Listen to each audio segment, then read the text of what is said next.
Doctor ortho Ayurvedic oil and capsule. अब दर्द भी घुटने टेकेगा। रायपुर में मुख्यमंत्री विष्णुदेव साय ने की समीक्षा बैठक। उच्च स्तरीय बैठक में पर्यटन और हॉस्पिटैलिटी सेक्टर में निवेश को लेकर चर्चा की गई। इंडियन होटल्स कंपनी लिमिटेड ने राज्य में 500 करोड़ रुपए से अधिक निवेश की जताई इच्छा। सीएम साय ने कहा है कि छत्तीसगढ़ अब पर्यटन के क्षेत्र में नई पहचान बनाने की दिशा में तेजी से आगे बढ़ रहा है। झारखंड के स्वास्थ्य मंत्री इरफान अंसारी पर भड़के नेता प्रतिपक्ष बाबूलाल मरांडी। एफआईआर वाले बयान को बताया मंत्री की गीदड़ भभकी। बाबूलाल मरांडी ने कहा, यदि हिम्मत है तो सरकार गिरफ्तार करके दिखाए। ऑपरेशन अंतिम प्रहार के तहत गढ़चिरौली में माओवादियों पर पुलिस की बड़ी कार्रवाई। अंतर्राज्यीय ऑपरेशन में माओवादियों का हथियार निर्माण कारखाना ध्वस्त। भारी मात्रा में माओवादी सामग्री नष्ट।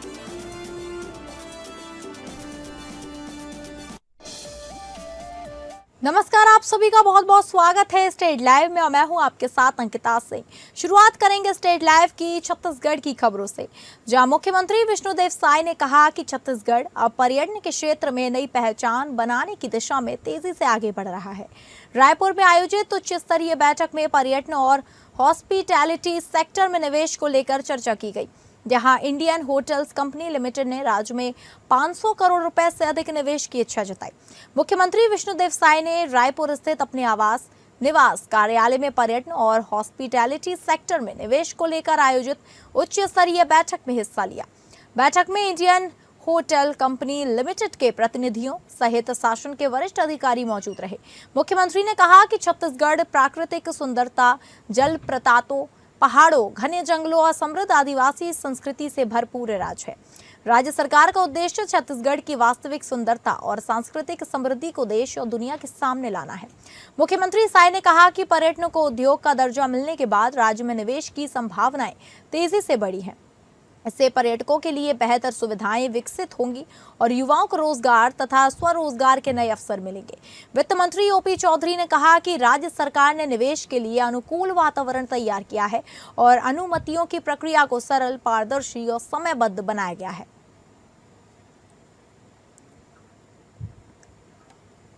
उप मुख्यमंत्री अरुण साव ने लोरमी दौरे के दौरान विकास और सामाजिक कार्यक्रमों में हिस्सा लिया। इस दौरान उन्होंने स्कूल भवन निर्माण कार्य का शुभारंभ किया, सड़क निर्माण कार्य का निरीक्षण किया और सामूहिक विवाह समारोह में शामिल हुए। उप मुख्यमंत्री ने लोरमी में हायर सेकेंडरी स्कूल भवन निर्माण कार्य का शुभारंभ किया। उन्होंने निर्माण कार्य तय समय पर और गुणवत्ता के साथ पूरा करने के निर्देश दिए। इसके बाद उन्होंने लोरमी से गोंड खाम्भी नहर तक बन रही लगभग 10 किलोमीटर लंबी सड़क का निरीक्षण किया और अधिकारियों को नियमित मॉनिटरिंग के निर्देश दिए।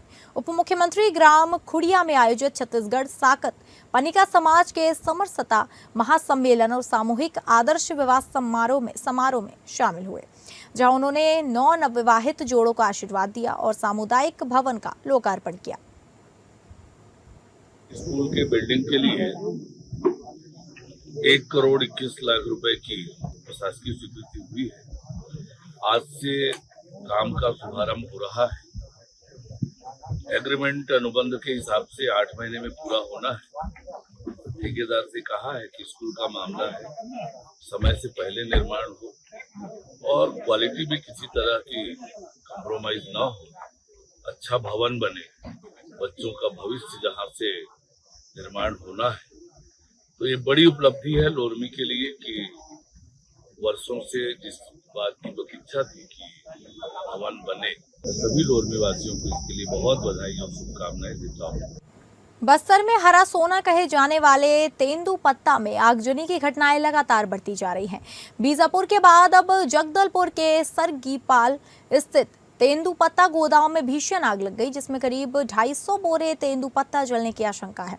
घटना जगदलपुर शहर से लगे सरगीपाल के गोदाम नंबर 5 की है, जहां अचानक आग भड़क उठी। आग इतनी तेज से फैली कि पूरे इलाके में अफरा तफरी मच गई। सूचना मिलते ही एसडीआरएफ और फायर ब्रिगेड की टीमें मौके पर पहुंची और करीब 1.5 घंटे की मशक्कत के बाद आग पर काबू पाया गया।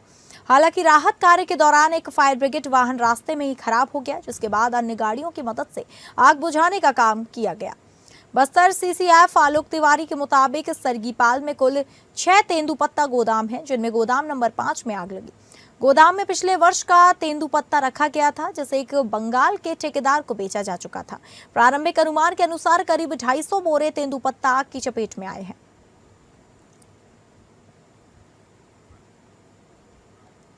रायपुर के रहने वाले युवाओं की टोली पिकनिक मनाने पहुंचे युवक युवती की पानी में डूबने से मौत हो गई। हादसा पांडुका थाना क्षेत्र स्थित कुकदा पिकअप बियर में हुआ। दोनों रायपुर से अपने दोस्तों के साथ घूमने आए थे। नहाने के दौरान गहरे पानी में चले जाने से यह हादसा हो गया। घटना के बाद मौके पर अफरा तफरी मच गई। स्थानीय लोगों और पांडुका पुलिस की मदद से काफी मशक्कत के बाद दोनों के शव पानी से बाहर निकाले गए। पुलिस ने शवों को पोस्टमार्टम के लिए भेज दिया है। जानकारी के मुताबिक रायपुर के शंकर नगर इलाके में रहने वाले 4 युवक युवतियां कार से गरियाबंद जिले के कुकदा पिकअप वियर घूमने पहुंचे थे। घटना की जानकारी मिलते ही आसपास के लोग मौके पर पहुंच गए। पांडुका पुलिस को भी सूचना दी गई। पुलिस ने स्थानीय ग्रामीणों की मदद से रेस्क्यू शुरू कराया। काफी देर की मशक्कत के बाद दोनों के शव पानी से बाहर निकाले गए। घटना के बाद पूरे इलाके में सनसनी फैल गई है। मौके पर लोगों की भीड़ जुट गई है। गरियाबंद SDPO निशा सिन्हा ने घटना की पुष्टि करते हुए बताया कि कुकदा पिकअप वियर में नहाने के दौरान युवक और युवती गहरे पानी में चले गए, जिससे उनकी डूबने से मौत हो गई। पुलिस मामले की जांच कर रही है।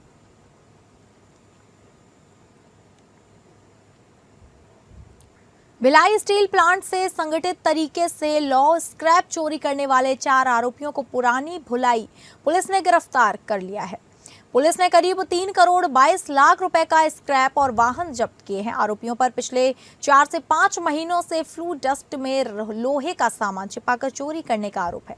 पुलिस को मुखबिर से सूचना मिली थी कि ग्राम अकलोरडी स्थित AK ट्रेडर्स स्क्रैप यार्ड में चोरी का लोहा रखा गया है। जांच के दौरान वहां खड़े हाईवा ट्रकों में लोहे की प्लेट कटिंग और बीम फ्लू डस्ट के साथ भरे मिले। मौके से करीब 250 टन लोहे का scrap, JCB, Hyva truck, hydra समेत कई वाहन जब्त किए गए। जब्त सामग्री और वाहनों की कुल कीमत करीब 3 करोड़ 22 लाख रुपए बताई जा रही है। मामले की गंभीरता को देखते हुए अतिरिक्त पुलिस अधीक्षक के नेतृत्व में विशेष जांच टीम गठित की गई। पुलिस ने प्रकरण में गठित अपराध की धाराएं जोड़ी गई हैं।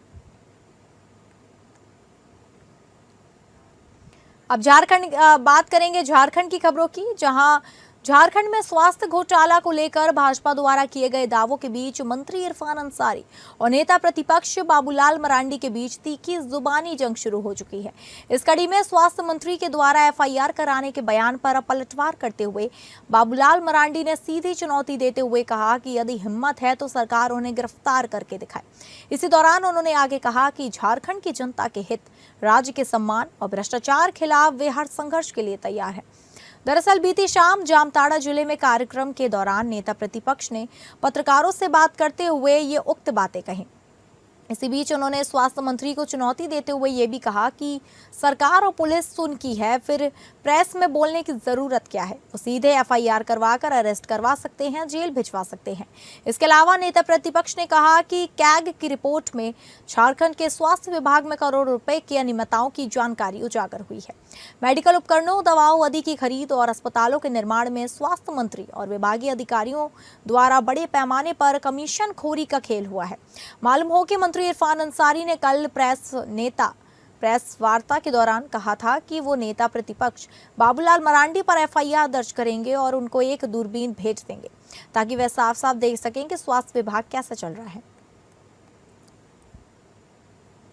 भाई पुलिस को आदेश दे देता कि बाबूलाल मरांडी घूम रहे हैं, गिरफ्तार करो। भाई केक के रिपोर्ट में सारी चीज दर्शाया हुआ है।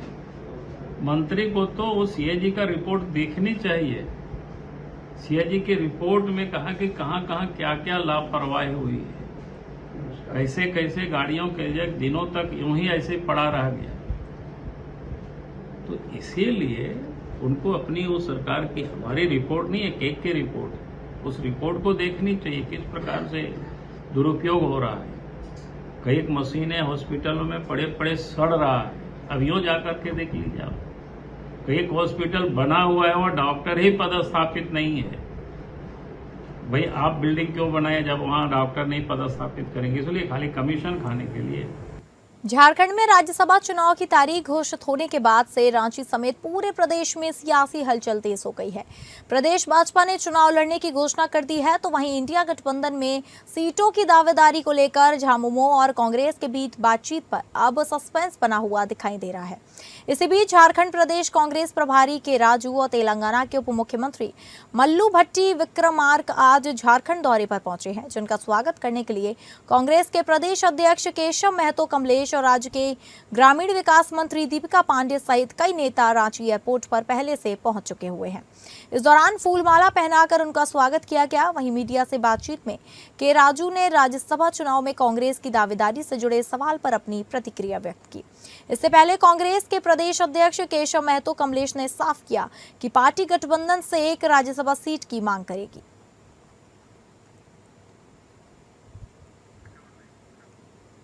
चानो घटना को जांच को लेकर प्रदेश भाजपा द्वारा गठित कमेटी ने अपनी कलमबद्ध जांच रिपोर्ट प्रदेश अध्यक्ष आदित्य साहू को सौंप दी है। तो वहीं इस कमेटी का नेतृत्व करने वाले प्रदेश उपाध्यक्ष एवं पूर्व मंत्री नीलकंठ सिंह मुंडा ने बीते कल रांची स्थित प्रदेश कार्यालय में प्रेस वार्ता आयोजित कर पूरे घटनाक्रम से रूबरू कराते हुए कहा कि पुलिस प्रशासन साफ देख रही है कि पीड़ित परिवार के साथ किस प्रकार निर्ममता से मारपीट की गई है। बावजूद अभी तक दोषियों की गिरफ्तारी नहीं होना दुखद और निंदनीय है। उनका कहना है कि प्रशासन टाल मटोल का रवैया अपना रहा है और इस मामले की लीपापोती भी लगी हुई है, जिससे साफ प्रतीत होता है कि सरकार के संरक्षण में सब कुछ किया जा रहा है।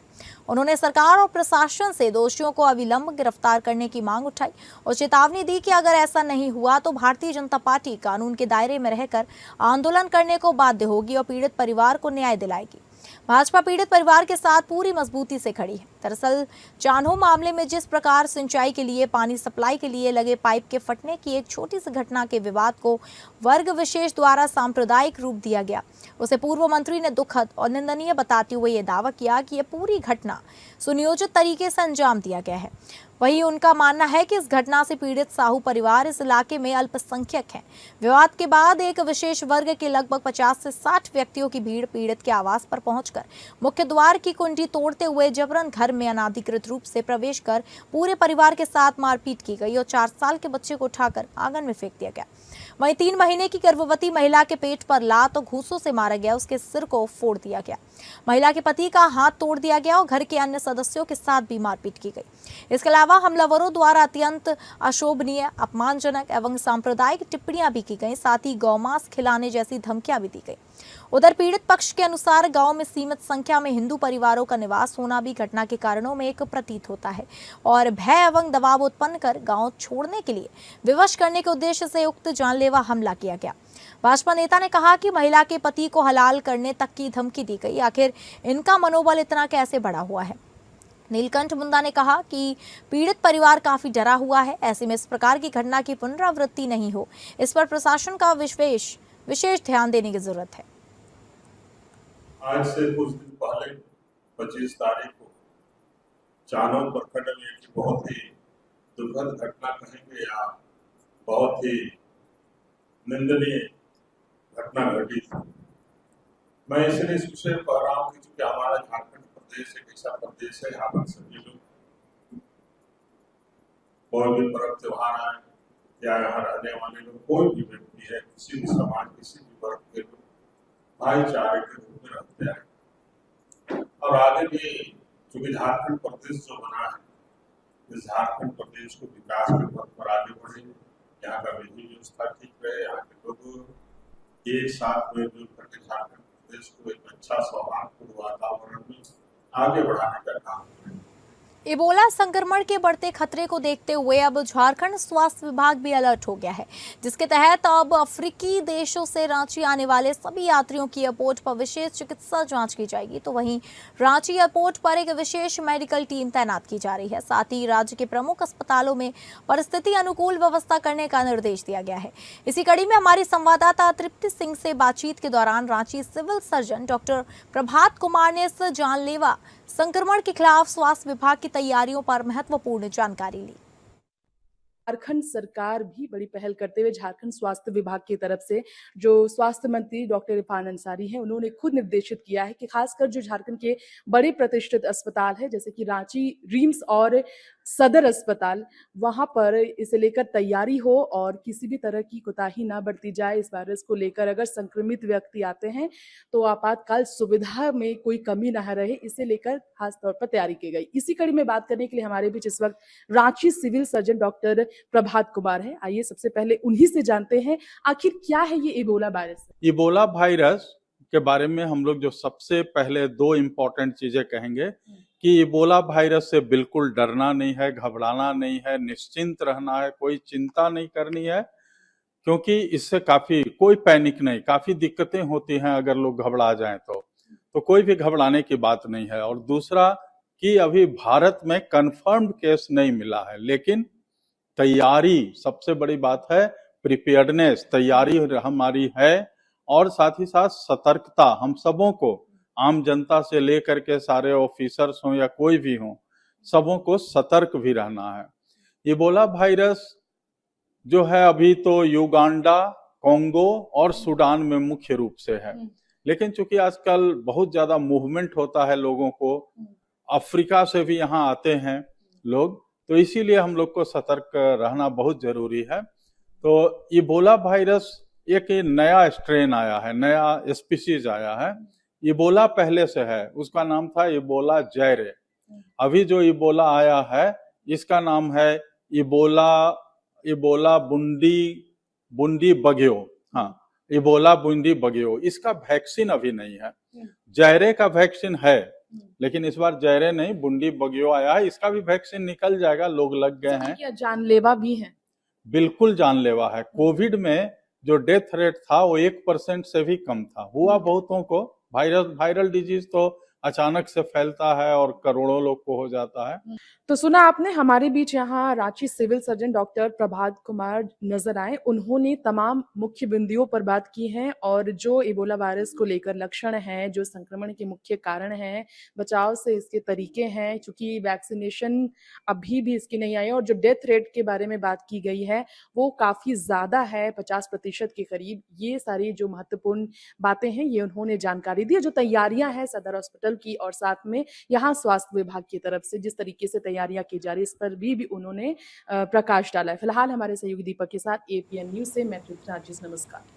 धनबाद के झरिया विधानसभा के घनु वाडी अंतर्गत चटकारी जोड़िया नदी का अस्तित्व खतरे में है, जिसको लेकर आक्रोशित ग्रामीणों ने सांकेतिक प्रदर्शन कर उग्र आंदोलन एवं भूख हड़ताल तथा आउटसोर्सिंग का चक्का जाम करने की सख्त चेतावनी दी है। ग्रामीणों ने कहा कि हम सभी ग्रामीण झरिया के घनुवाडी ओपी क्षेत्र अंतर्गत बालूगदा के निवासी हैं, जहां करीब 800 घरों की आबादी निवास करती है। आम दिनचर्या में पानी की आपूर्ति का सहारा बस्ती के समीप अव्यवस्थित एकमात्र चटकारी जोड़िया नदी है। हाल के दिनों में इलाके में सक्रिय अवैध कोयला धंधेबाजों ने आउटसोर्सिंग प्रबंधन और स्थानीय पुलिस की मिली भगत कर बस्ती से जोड़िया जाने वाले मार्ग को जेसीबी मशीन से काट दिया है। जिस प्रकार ग्रामीण जोड़िया तक नहीं पहुंच पा रहे हैं, भीषण गर्मी के चलते ग्रामीण मजबूरी में काटे गए गड्ढे से आवागमन कर किसी प्रकार पानी लेने सहित जरूरी दिनचर्या करने को विवश है। खबरों के सिलसिले में आगे बढ़ेंगे और बात करेंगे महाराष्ट्र की खबरों का रुख करके, जहां गढ़चिरौली जिले में माओवादी गतिविधियां अब लगभग समाप्ति की ओर हैं। सुरक्षा बलों पर हमले और घातपात की घटनाओं को अंजाम देने के लिए माओवादी संगठन जंगलों में गुप्त रूप से हथियार और विस्फोटक सामग्री तैयार कर जमीन के भीतर छिपा कर रखते थे। इन्हीं गतिविधियों के खिलाफ गढ़चिरौली पुलिस ने बड़ी कार्रवाई करते हुए महाराष्ट्र छत्तीसगढ़ सीमा के जंगल क्षेत्र से भारी मात्रा में हथियार और हथियार निर्माण सामग्री बरामद की है। प्राप्त जानकारी के अनुसार गढ़चिरौली पुलिस के समक्ष आत्मसमर्पण कर चुके माओवादियों से पूछताछ के दौरान यह सूचना मिली थी कि थाना काकूर, जिला नारायणपुर, छत्तीसगढ़ से करीब 7 किलोमीटर दूर महाराष्ट्र छत्तीसगढ़ सीमा के जंगलों में माओवादियों ने हथियार और हथियार निर्माण सामग्री छिपा कर रखी है। पुलिस अधीक्षक गढ़चिरौली एम रमेश के मार्गदर्शन में संयुक्त अंतर्राज्यीय अभियान चलाया गया। अभियान में विशेष अभियान पथक प्राणहिता की 4 टीमें, डीआरजी नारायणपुर की 1 टीम तथा बीटीडीएस प्राणहिता की 2 टीमें शामिल थी। थाना काकूर क्षेत्र के जंगलों में सर्च ऑपरेशन के दौरान बीडीडीएस टीम द्वारा इलाके की गहन जांच की गई। इस दौरान पुलिस को बड़ी मात्रा में हथियार, विस्फोटक और हथियार निर्माण सामग्री बरामद हुई।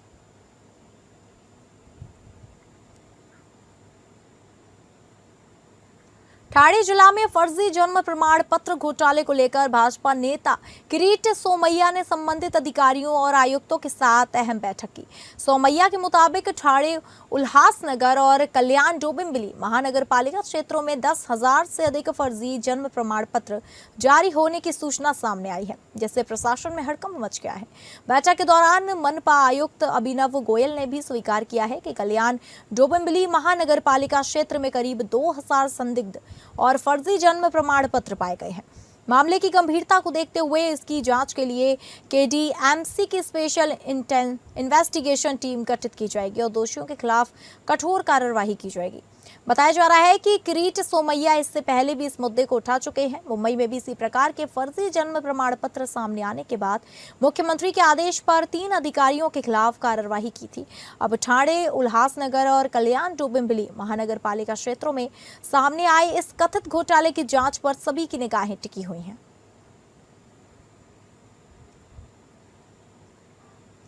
अमरावती जिले में करीब 1 महीने से जारी भीषण गर्मी और उमस के बाद मानसून पूर्व बारिश ने लोगों को बड़ी राहत दी है। अमरावती शहर सहित जिले के कई हिस्सों में तेज आंधी और बारिश हुई है, जिससे मौसम अचानक सुहावना हो गया है। मौसम विभाग के अनुसार यह मानसून पूर्व वर्षा है, जो आने वाले दिनों में मौसम में बदलाव का संकेत मानी जा रही है। ग्रामीण क्षेत्रों के ब्राह्मणवाड़ा और रेवसा इलाके में ओलावृष्टि के साथ तेज बारिश दर्ज की गई। पिछले 1 महीने से अमरावती शहर मानो गर्मी की भट्टी में तप रहा था। दिन और रात दोनों समय गर्म हवाएं चलने से नागरिक परेशान हो गए थे। लगातार बढ़ते तापमान के कारण लोगों का जनजीवन प्रभावित हो रहा था। शाम को शुरू हुई बारिश के बाद वातावरण में ठंडक महसूस की गई और लोगों ने राहत की सांस ली। हालांकि यह राहत फिलहाल अस्थायी मानी जा रही है, लेकिन लंबे समय बाद हुई बारिश से नागरिकों के चेहरे खिल उठे हैं।